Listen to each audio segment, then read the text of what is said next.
The cancel culture and the woke culture is not new to us. We hear them all the time these days, right? Through the news, through other avenues, through blogs, through social media.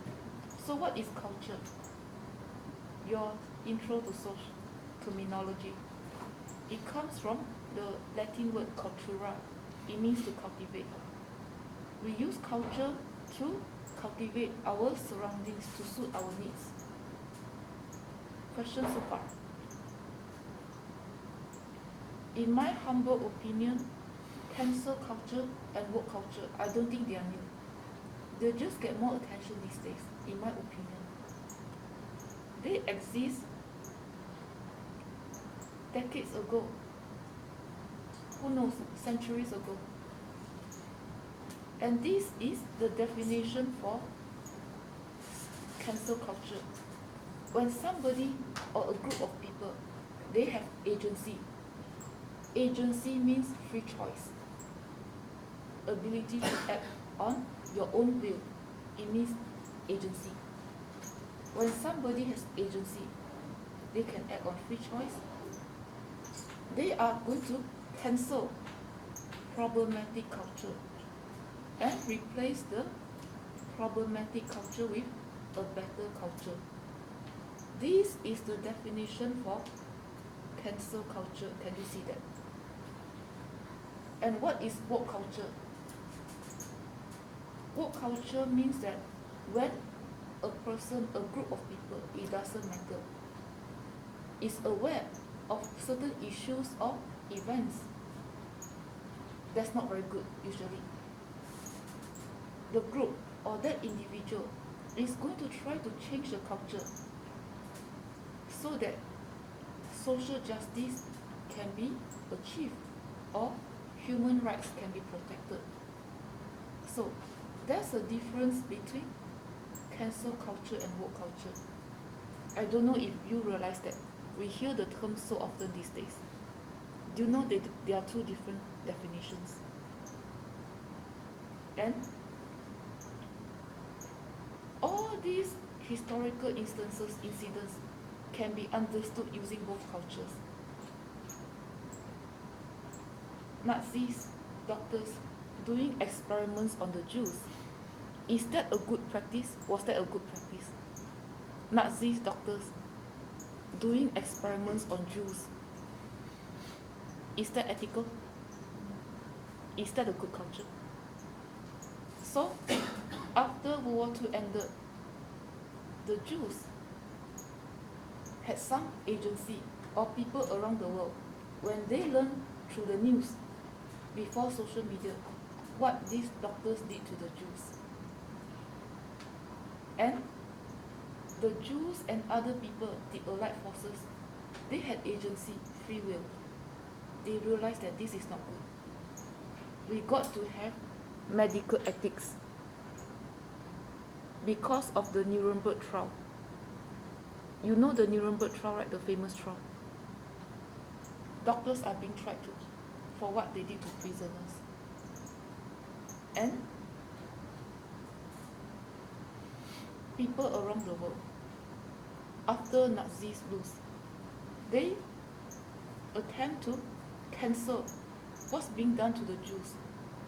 They initiate certain ethical codes for medical professionals, even to this day. That's a better culture. Doing experiments against a person's will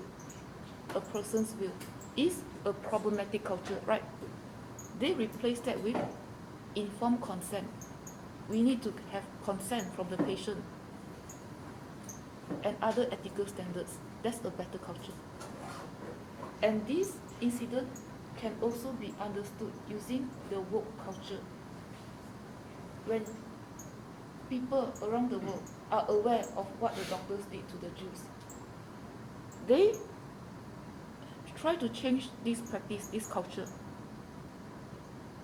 to achieve social justice for the Jews, for others, to prevent same thing from happening to other people. And they want to protect the human rights of future patients. They they say patients cannot be forced on any experiments against their will. Do you know Tuskegee experiments in Alabama, in your country? Tuskegee experiments. Does that ring a bell? They did the same thing on African Americans in the southern states. They attempt against their consent. These African Americans are not educated. So they did not know that they are not being treated. They are just being observed and studied.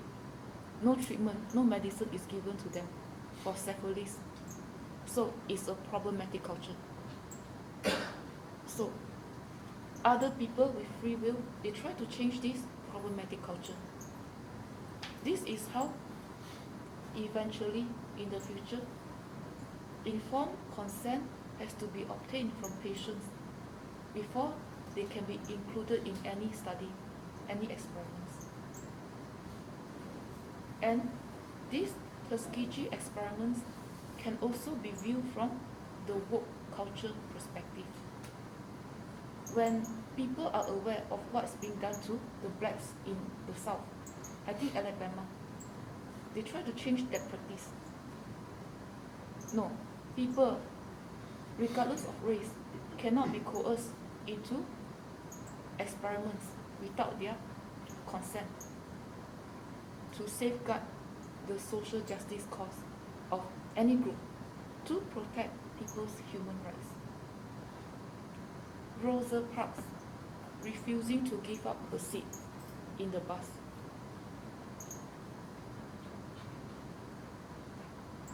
And blacks in the southern states in the 60s, they have some free choice to some degree. They realize it is a problematic culture. Whites sitting in the front of the bus and blacks could only sit at the back of the bus. They changed that so that everybody can sit anywhere they want in the bus. When people are aware of the issue, blacks cannot sit in front of the bus initially. They try to change the practice to safeguard social justice and human rights. Apartheid in South Africa. Blacks in South Africa under apartheid, they could hardly go to university, to college. They could hardly pursue higher education. They live in certain dilapidated neighborhoods. This kind of segregation was a problematic culture. And eventually the whole world saw that even before internet, through the news, through the radio. Some had free choice to act on behalf of the blacks. They changed, they abolished the system. Abolishments of apartheid viewed from the woke culture. When people around the world, they saw on TV what's being done to the blacks in South Africa under apartheid. They joined force to change this practice unfair to the blacks, to serve social justice and human rights. And so in my opinion, cancel culture and woke culture goes way back. And another famous example, Breonna Taylor. Do you know what happened to her? Breonna Taylor. I think police went to her house without a warrant. They shot her or something, right? So that's a problematic culture, right? And in this day and age, the neighbors, people who knew about this, had more free will to act compared to blacks during apartheid system. So they changed this problematic culture. It's wrong for police officer to enter somebody's home without a warrant. That's a problematic culture. I think there's a law because of this called the Breonna Law. They replaced this with the Breonna Law. Police have to have a warrant before they search or enter somebody's home, right? When people are aware of how Breonna was treated, they joined force to change this practice. Police cannot enter people's house with no warrants to serve social justice and human rights, and we got to protect even the human rights of all suspects. Any questions so far? And do you know this case? The murder of Lieutenant Collins by Sean Urbanski. We don't know if this is motivated by racial bias. It was also found that Sean had alcohol addiction or sex addiction.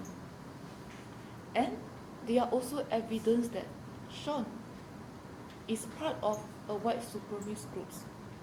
There are various racist memes associated with him. But when he was first tried, he was guilty of first-degree murder, but he wasn't guilty for hate crime. They dropped the hate crime charge. And people are not happy. They suspect it could be due to racism. They formed the Lieutenant Collins Foundation. This foundation had free will agency to act.